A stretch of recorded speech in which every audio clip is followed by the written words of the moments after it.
Hey guys, what's up? It's me, Ninja Wiener, and I'm back.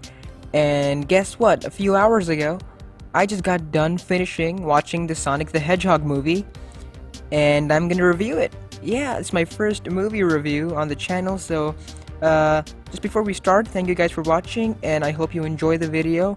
Let's start with the review. So around 3 years ago, rumors of a live-action Sonic the Hedgehog movie came about. And when I read the news at the time, I was certain the movie was gonna bomb. Because really, you have to understand that video game movies never really worked out. And really, there was just no hope for me. I didn't care for this movie. I knew it was gonna bomb really hard. That was the same time when I think Sony dropped the project and Paramount took over. And as a Sonic fan, I think at that time, we had no idea of Mania and Forces. We had no clue what the next Sonic games were gonna be. So obviously, in 2017, in August, we got Mania, and in November, we got Forces. And Sonic Mania was the highest rated Sonic game in 20 years. And then in November, Forces came out. I had pre-ordered both the games online, and once I played Forces, I beat it in less time than I did Mania. There were many things that were very wrong with Forces. There were many things that didn't go well. And overall, the game was just mediocre at best. It was a disappointment, and it didn't help knowing that there was going to be a movie that was coming out. And then the leaks came. The leaks of the design for Sonic in the Sonic movie came out, and once I saw the leaks, it was certain the movie was gonna fail. A few months after, the trailer came out, and we all know how that went out. To me, as a Sonic fan, it was very disappointing how the developers of the movie could be so careless with the design, because you have to understand that kids are gonna go watch this movie, alright? Sonic fans are gonna go watch this movie. No one's gonna like it. Kids are gonna get scared, and us Sonic fans, we're gonna hate the design because it's nowhere close to the design in the video games, which is crazy. Of course, it got the well-deserved backlash. It was just a load of disappointment, and I don't think I ever thought that they would make it even better, or they could recover from that mess. Fast forward to a few weeks, and the director comes out and he's like, yeah, we hear you, and we're gonna change the design completely. When I saw that, my opinions about the movie took a 180-degree change. From hating the movie and not having a single bit of hope for the success of the movie, I knew that this movie is gonna succeed. You know why? Because there are very few directors who really care about their movies. And this guy, Jeff Fowler, mad respect for you, man. Honestly, there are very few directors who really put their heart and soul in the movies. And I thought that this was hope showing itself up.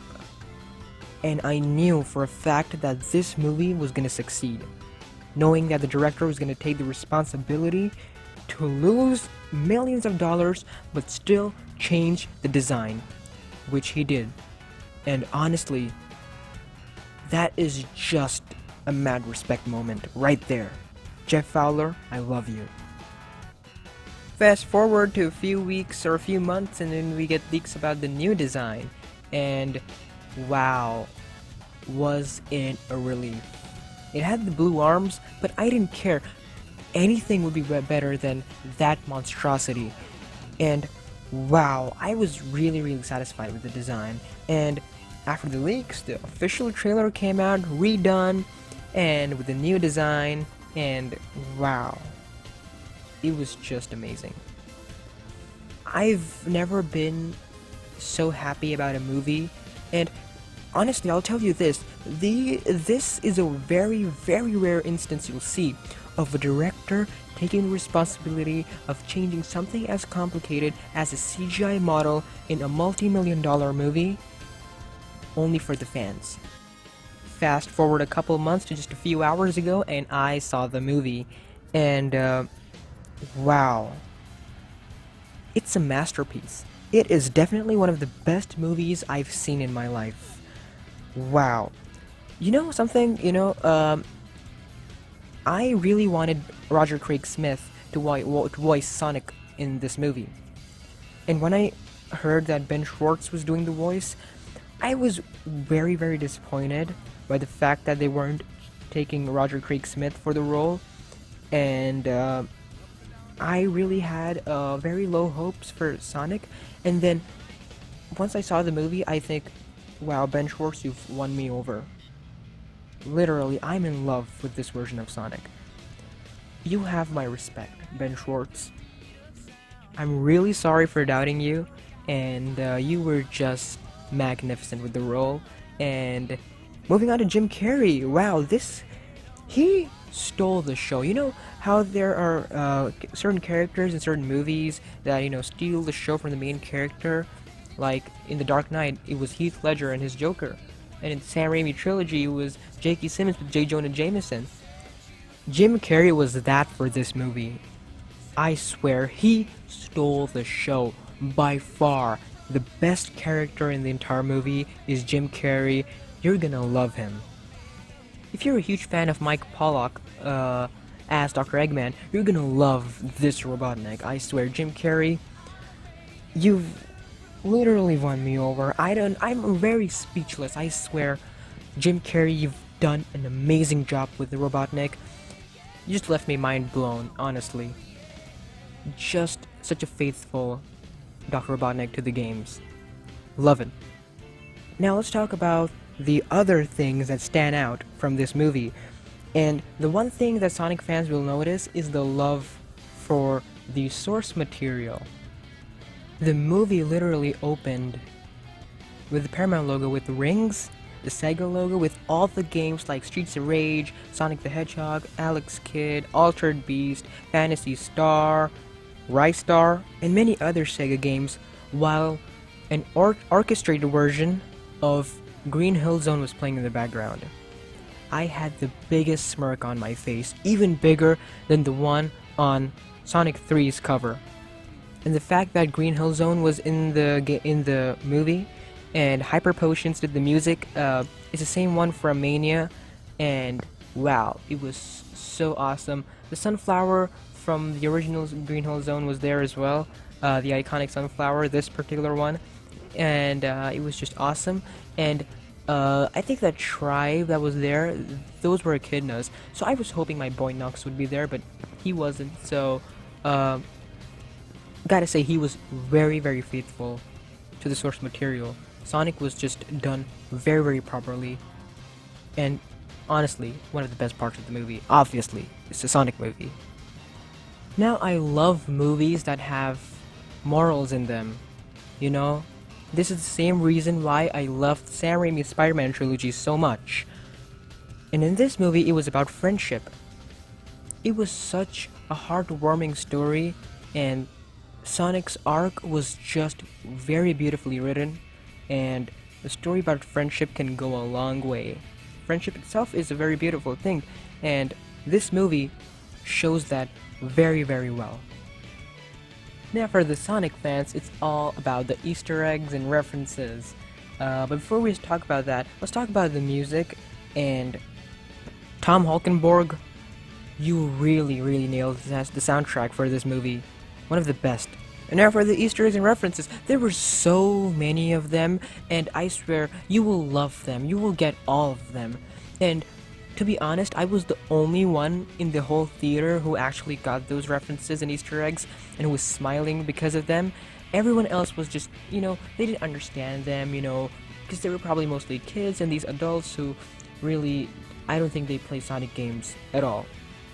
But by far my favorite one is in the starting of the movie, where this old man, he's like, I know the Blue Devil is real, I saw him with my own eyes, and he shows him a picture of him that he drew, and it's actually Sonic. I swear that moment was gold in the theater. I laughed like crazy. It was just an amazing moment. This shows that the director and everyone who worked on this movie put their heart and soul into this movie. It was just an amazing moment. That's by far my favorite Easter egg in the whole movie. Now I cried watching the movie. Not at the very start, not at the middle of the movie, or not even at the end of the movie. It was actually when the credits were rolling and the song from Wiz Khalifa, Speed Me Up, which was made for this movie, was playing. And I actually saw that song, I think, last week when they released it. I didn't cry then, but I cried when I saw it in the theater. I think it's because of the fact that this movie was just a love letter to the Sonic fans. And especially the credits, I've always been a huge fan of the classic Sonic games, Sonic 1, Sonic CD, Sonic 2, Sonic 3, Knuckles, and Sonic Mania, of course. I've loved these games to death. My favorite video game of all time is Sonic 3 and Knuckles, because of the story, the gameplay, and just how amazing of a game that is. And the way the song was made, and the credit sequence was made, it was just a love letter to those classic Sonic fans. All 16-bit, the text was from Mania, and it was just awesome. There was Green Hill Zone, Spring Yard Zone, Chemical Plant Zone. I don't think Ice Cap Zone was in there, but you get the idea. It was just very beautifully done. It touched my heart, and being a Sonic fan for almost 15 years now, it's just a huge gift, to be given. I don't think we deserve this movie, but we got it anyways, and I will like to thank every single person who worked on this movie, from the director to the voice cast to the people who were working behind the scenes. Honestly, thank you, Sega, for this gift, and we love you. Huge spoilers ahead. There was actually a post-credit scene. Now, unfortunately, I got spoiled about the post-credit scene on Twitter. I didn't see any videos or images, but I got to know that Tails was gonna be in the movie. And when I saw it in the theater, I was just blown away. The design is just the same one as in the video games. Sonic's arms are blue in the movie, but here for Tails, they've been orange in both the games and this movie. Wow, what a huge surprise, even though I knew he was going to be in the movie. A very perfect way to set up a sequel for the movie. I was hoping that my boy Nux would be in here somewhere. Echidnas were there. I believe Echidnas were there in the very start. I feel like they were Echidnas. But my boy Nux wasn't there, probably guarding the Master Emerald. Speaking of which, no Chaos Emeralds. They didn't speak anything about it. They weren't mentioned. I'm hoping that they're saving those for the next movie, and I'm honestly hyped for the sequel. And now, rating time. If you're a Sonic fan, if you're a video game fan, or if you're a movie fan, you have to see this masterpiece. My review score is it's a 10 out of 10, 5-star, and A+ movie. It is worth your time. Do yourself a favor, go out and watch this movie. It is incredible. Now, as for the video games, there's gonna be a South by Southwest panel on March 20th, and I will be watching the live stream. I will be making a video on it 1 week after, so that I can get all that stuff, whatever it is, because they're gonna reveal a few games. You know why? It has been 4 years since they've talked about a new game. Last was Mania Forces and Mania Plus. After that, nothing. We've got nothing. We've got zero stuff. So, I'm hoping that they reveal a new game, whatever it may be, an adventure remake, or a new game, or a 2D Sonic game. I don't care. I just want a new Sonic game, and they promised that they're gonna reveal everything Sonic related once every month on the 20th as a part of Sonic 2020 marketing campaign. Very interested what's gonna happen 4 days from now. One thing that I want is for the movie not affecting the video games. I hope Sonic Team, Takashi Iizuka, hope you understand that the movie is a separate thing of itself, and I think the movie universe should go on and on by itself, and the video games should stay true as to what they always been, keeping this Sonic design, keeping the original cast, including Roger Craig Smith, making original titles, and please stop using Green Hell Zone. I mean, the stage is iconic, we get it, but you don't have to shove it on our faces. So, see you guys on March 20th. Again, thank you guys for watching this video. This is probably my longest video I've ever done, because it's a movie review, and thank you guys for sticking to the end. I will make more videos in the future, and I will be back for another day. Hope you enjoyed the movie. Hope you are gonna see the movie. Hope you enjoyed this review. Hope you will stay strong in the future. Again, thank you guys for watching, and I'll see you in the next video. Take care, and goodbye. Yeah, boy!